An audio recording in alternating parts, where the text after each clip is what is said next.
Hi, good afternoon. Can I presume everyone has had a good lunch? You're all ready for the next quick session? Okay. Since time is as limited as it is, I'm going to ask, as you've all asked before, keep questions to the end. Then we see what we can do there.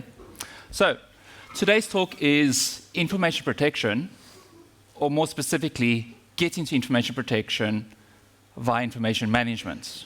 And legal disclaimer first and foremost. These opinions here are my own and not those of my employer. There's a reason for that, as you'll see when I talk about who I am. So, my name is Anthony Brown. I am a South African, now living here in Norway. I've worked over the last 20 plus years in some very interesting organizations and very interesting industries. I've been both in the private sector, working for manufacturing, working with IoT stuff, been working for some of the larger companies like Johnson Controls, DNV, always involved with something relating to IT. Been an administrator, been an infrastructure engineer, working in security, working in cloud, bit of everything. Which also means that because I've been doing a bit of everything, I've been involved in a lot of very interesting projects. Everything from our friendly railway service to the people that check our postage and stuff when we order something from the UK, to recently Seeker's partner. At the moment, I am working for PwC, hence the comment, these are my own opinions and not those of my employer. Now, for me, myself, I like taking breaks, biking the mountains, you might find me over pots of good food, or just sometimes shooting arrows at a stick in the garden because why not? It sounds like a good idea at the time. So, first and foremost, I need to limit some expectations. Some people have already come up to me about what they expect this talk's about. I need to break all those expectations at once. What I'm going to be talking about is not how to do information protection, not what to click, not what to switch on, not how to configure. I'm going to actually be highlighting some of the pitfalls leading up to information protection.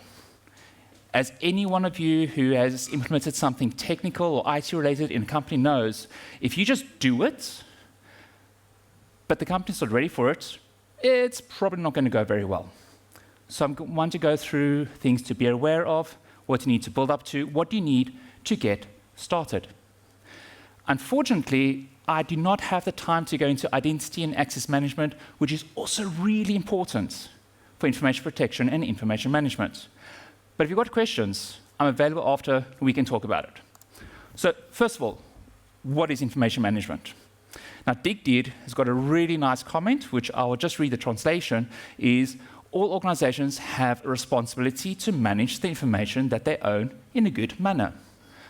But what does that mean? What does it actually mean? It means that all the information that we generate in our organizations, we need to manage it, we need to take care of it. We need to follow it as it goes from creation, through use, through publishing, to archival, and eventually to deletion. Well, why, if that's information management, what's information protection? Well, protection is exactly what this image shows. We want to protect it from things going wrong. We want to protect it from accidental disclosure. Oh, hey, Ryan, here's a list of credit cards, and click send to everyone in Bsides. Oops. Or full-on disclosure. So you've been hacked. Someone's gone into your account and now taken all your data, published it to GitHub. Guys, I'm selling this now. Here's a sample. That's information protection. Protecting our information from people who do not or should not have a look at it and keep it safe. Why is it important? Well, to start off with, what is data? What is information? And quite simply, it is anything and everything. Anything can be data or information. We can have it as analog. I can be in a shop, all my inventory. That's data. It could be something taken on the pictures. This very stream is data somewhere. It's going to be on YouTube, it's going to be on Bsides. Or it could be something in my paperwork. We were talking about journalism early on with Runa. All their records, all the data that they have there, that's data that needs to be managed. And where could it be stored? Well, in today's day and age, we've got our cloud. We've got massive data centers. We've got things spread around the globe. We've got it in our closets under the escalator. It can be digital, it can be printed, it could be on a memory stick. Okay.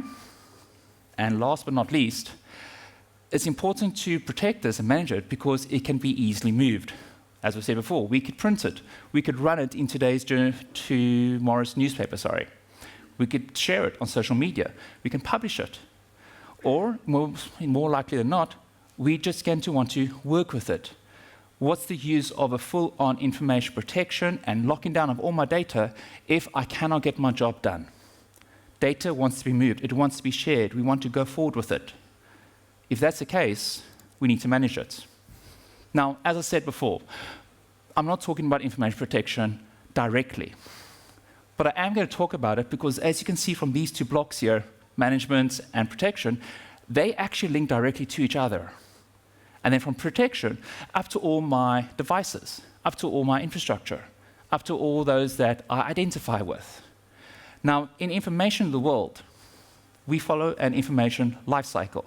From, as I said earlier, from creation, through to storage, through to use, through to archival, deletion, aka we are retiring it.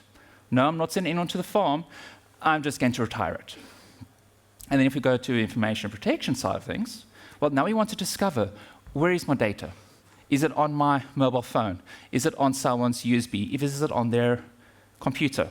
Is it on a drive somewhere in Dropbox? I want to class it. I want to say, okay, is this worth protecting? No one really wants to know about my shoe sizes. But you know what? I might want to protect my information that's got to do with my HR records. I might want to protect my personal information or my accesses. So I'm a system administrator. Great, fantastic, I've got all the rights. You know what? I cannot remember 500 passwords. I'm going to make a list. That list should be protected. But they're protected how? Well, we could encrypt things. We can make it that it doesn't get sent onwards. We could do all sorts of wonderful things to it to keep it safe. But at the same time with protection, we also want to monitor it. Things change. What today we classify, what today we want to protect, tomorrow might be a publication. We are working on a company now. Company says to, you know what, we are doing this massive presentation. It's going to be this big budget product we're releasing. Right now, secret, secret, secret. Fine, we protect it. But tomorrow we're going to tell everyone about it because we're going to sell it. We want to monitor it. We change things over time. And as I said, things can be anywhere. On my infrastructure, I'm talking about my servers, I'm talking about my data centers, I'm talking about anywhere that I have something connected to my organization. And with your identity, it's not just you and me as users. Also think about your identities as your services, your applications, your wonderful APIs that are fetching things. Do they need that access on an API? As you saw in our second presentation, with an API, you can get anything. Think about your identities.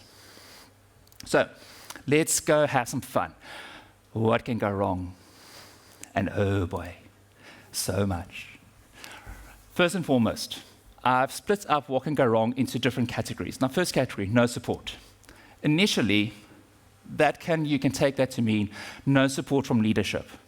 So you think it's a great idea, right? We are going to do an information management, information protection for our organization. We want to do all this. And your leader just goes on his phone, oh, that's a great idea, and it goes that way. They're not interested. And if my leader, the boss, isn't interested in me doing this, why should all the other employees, my colleagues, be interested? Why should they do what the leader thinks is not worth the time? So when you think in support, think that if I'm going to go for an information management protection system and implement a change that affects the entire organization and everything we do, you're going to need leadership buy-in. At the same token, you could have the wrong support. As I said in the introduction, and just by show of hands, how many here have implemented a technical solution that you've had IT support and only IT support, and the company did not like it? What? No, okay, very shy. Oh, at least one honest person, 2 honest people. If you got the wrong backing, and again, I mean, when we do management and protection systems at this scale, you need the backing of the entire organization. You need the backing of the leaders across the board. If just IT says, we are going to do this, if security says, you will do this, if compliance says, we need to follow this, but only they are interested, then we've got the wrong sponsors, because HR might think, it's not for me. Finance might think, whatever. Users, having the right support, the right sponsors, very important. Now, another thing that can often happen and go wrong is you rush your planning. You go full ball in without an idea. And rush planning can often come around, especially now. We had a wonderful experience, 2017, 2018. How many of you remember GDPR coming in? And it was chaotic. At that time, GDPR got activated. I was still working in the school systems. And I think for schools, all schools were prepared, because schools have always, we didn't have in Norway that law that said you should protect private information. For schools it was, you will protect private information. So GDPR comes around, it was like, okay, some tweak here, some tweak there, we're good to go. Businesses panicked, as we all saw. So they rushed to do something. Not all of what they did went well. Same token, unknown goals. What are you aiming to do? Where do you want to go with this? It's kind of silly if HR says they want to protect information like this, but finance says they want to do it this way. They've got different goals. And if any one of you have ever tried to steer a horse carriage, and one horse decides to go left and the other horse decides to go right, you're going nowhere. Other things that can go wrong is with communication. What do you tell the users? At the end of the day, when you implement information systems, it affects users. And if you tell them the wrong thing, or even worse, nothing at all, then the imagination starts ticking. Oh, you are going to be scanning all documents and files? Well, is that on my private PC or my private phone? What are you going to be checking? What are you going to be doing? You know what, Datatilsynet, I'm worried about this. Or I go to my union, there's something wrong here, and you've got to stop. Having a good communication plan, explaining what's going to happen, including people in your organization. Treat users as people. Have nice, simple, clear information that they can understand. Goes a long way to supporting you. And lastly but not least, now we get to something that's a bit more technical. Be very careful with what you configure. If we go towards, I do apologize for those of you at the back who cannot see, 3 images, overconfigured, no maintenance, and overeager. Now, overeager and overconfigured could be the same thing, but are not actually. See, overconfigured is we go full ball in, decide to switch everything on, do all these wonderful bells and whistles, configurations, and settings. Great. But it is so overconfigured and cumbrous, it doesn't work. No one wants to do it. If any of you have ever seen the government system, and I mean the Norwegian government system in action, when they say, right, the park path will be going north and be going west, but it's to go around the park. Well, what will people do? They'll cross the park. There's no path. There is, after 1 month, there will be a path. People will find what works for them, despite what you overconfigure. And sometimes what you can overconfigure can actually stop people from doing the job. And then we go back to the situation where security is bad because it's stopping me from doing my job. Be careful with how much you configure and how much you think you should configure. Same token, no maintenance. You switch everything on perfectly as you need. Great, it's running, it's up and running, it's doing its job. And then you walk away. But going back to my example right at the start, information categories change. Importance changes. Maintain your systems, maintain your categories so that you stay up to date. Who here believes that security is done the moment we got everything up and running? And I'll be very liar. We're always busy. Maintain what you have. Now, overeager, things are up and running, they're nicely configured, you're maintaining. You know what? let's switch on encryption by default. Let's switch on blocking for sending off things to external domains by default. You get eager, not, it's going great. Next step, next step, next step. But you take it out of your plan phases. You take it away from what you have thought I'm going to do. And suddenly you're in a situation where those people who are not ready for configuration, those people who are not ready for encryption, for blocking of domains, for blocking of emails, etc., they hit a brick wall. And then you spend the next week, 2 weeks, month, reversing everything. And the next 3 months to a year, trying to reinform everybody and build back up that trust, back up to the level where things are working well. So, what do we do? Where should we start? Now, very simply, have the right sponsors, have the right communication. Start up with finding someone or something to anchor this to. Is there something happening in the organization that you can hook into with an information protection system? Is there someone who can lead the torchlight? Now, we normally, when we want to implement systems, want to be agnostic of a person. You don't really actually want that person to be the figurehead because that person might leave. But in this case, you need someone to start. And if you can anchor it into the right leader and build up the support from the leadership team, then it pulls the whole thing forward. It leads it on. And then you've got all the support behind it. It leads it on. It actually keeps going. It could go fast sometimes, it can go slow, but it keeps going. Have a defined goal, have a defined mission. What do we want to do with this? How do we want to proceed with it? Where do we want to go? We can decide to say, right, we're going to have super ambitious goals, and we're going to have realistic goals, and then goals that we are happy with. What do we need to do? That's the bare minimum. That's the legal side. What should we do? That's what we desire. That's where we want to be. We want to make a high bar.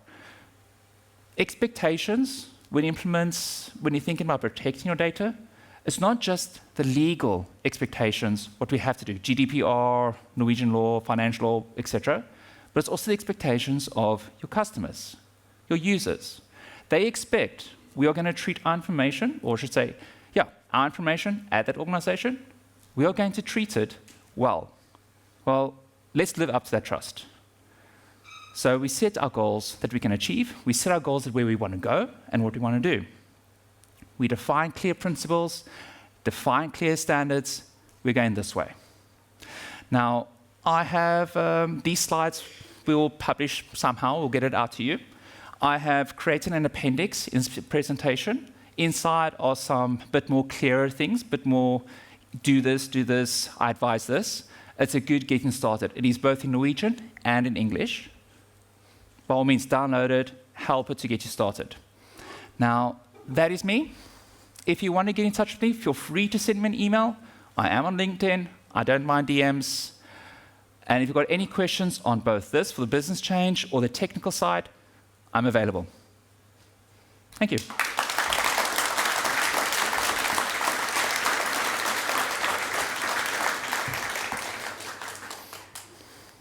Thanks, Anthony. Yeah.